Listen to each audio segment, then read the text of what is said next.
Paling seru memang kalau yang bermanuver bernegara itu pemimpinnya ala-ala Putin, ala-ala MBS Muhammad bin Salman, seperti Xi Jinping, seperti Erdogan, atau seperti Trump. Pinter semua bernegara kelas dunianya, di mana New Mind akan meniru pemimpin model begitu nantinya. Kuat nasionalismenya, bahkan nanti lebih canggih dari Putin, lebih canggih dari Xi Jinping di 2024 yang pemimpinnya akan menyandang konsep New Mind. Sementara pasca Trump di Amerika sungguh sangat disayangkan zaman Biden saat ini. Biden sangat lemah. Mungkin karena Biden waktu berkuasa itu didukung fulusnya oligarki ekonomi. Saat ini faktanya bernegaranya bubar. Oligarnya sih nambah kaya. Rakyat Amerikanya ambyar. Fakta saat ini Biden membuat Amerika di dalam negerinya adalah kepala negara Amerika yang secara administrasi dan secara manajemen terlemah dalam pemerintahan sejak zaman Amerika Baru. Amerika Baru adalah Amerika pasca kebijakan mencetak uang tidak menggunakan jaminan emas lagi pada tahun 1971.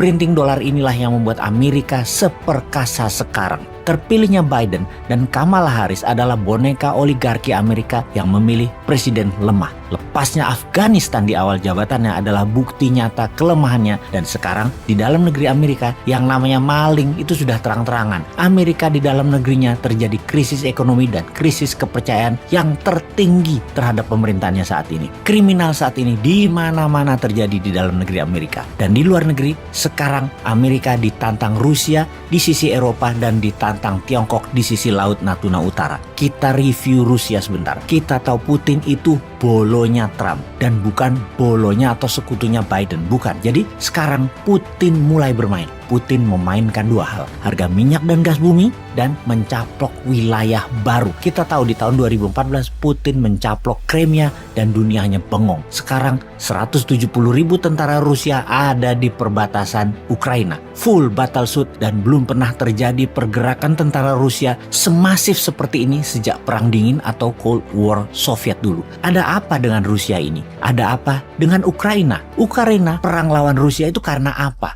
Apakah Ukraina itu Papuanya Rusia? Atau mirip seperti Timor Timurnya Indonesia? Atau ambisi Putin bagaikan sakit hatinya Nazi Jerman terhadap Yahudi dan wilayah yang dipengaruhi Yahudi mulai dianeksasi digabung oleh Jerman. Yahudinya kemudian dibantai. Apakah seperti itu Putin itu? Kita akan bedah Putin dari alasannya, kemudian dari rencananya. Hal ini penting kita memahami apa yang akan terjadi sehingga yang bagus kita tiru cara bernegaranya dan yang jelek kita tinggalkan. Nanti pada saat New Mind berkuasa tidak seperti sekarang yang kental KKN dan konspirasi pejabat penguasa atau konspirasi peng-peng yang tidak membuat bangsa ini menjadi besar bernegaranya. Pastinya Putin yang sudah 25 tahun menjabat ini ingin menjabat selamanya dan memang itu ambisinya. Strategi terbaiknya bagaimana? Ini ada di buku pelajaran dasar di Akademi Militer, yaitu melakukan penaklukan sebagai pembuktian dia pemimpin besar. Gajah Mada dengan ekspansi kerajaan Majapahit, Tiongkok dengan ekspansi ekonomi berbasis kekuatan negara, mengeruk habis harta negara lain. Kemudian juga Amerika, yang keduanya menggunakan soft power ala Tiongkok dan hard power ala Amerika,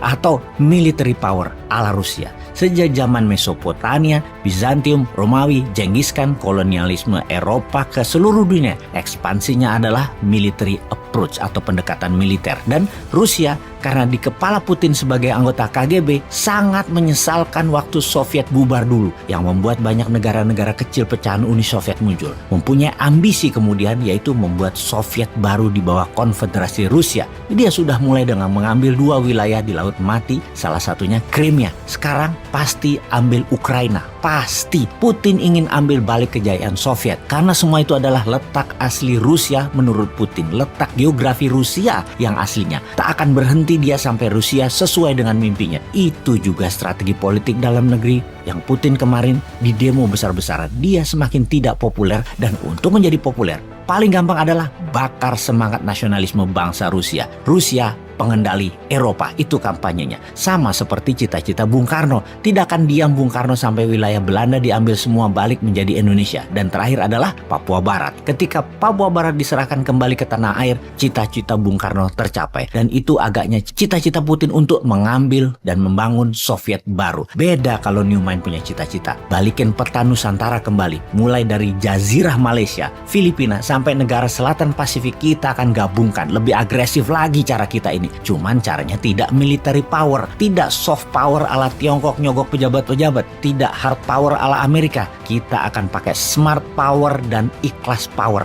Mereka gabung sendiri di bawah Konfederasi Nusantara. Lihat aja nanti. Baik, kembali ke topik. Dapat disimpulkan, Putin pasti akan ambil Ukraina. Perang akankah terjadi di wilayah itu? Nah, ini akan kita jelaskan sebentar lagi. Tujuan Putin ambil Ukraina adalah kembalikan kejayaan Soviet. Wilayah asli Rusia dijayakan olehnya kembali. Dirinya akan mendeklar sebagai New Tsar, gaya baru dibungkus demokrasi ala-ala, membuat dirinya pemimpin seumur hidup di Rusia.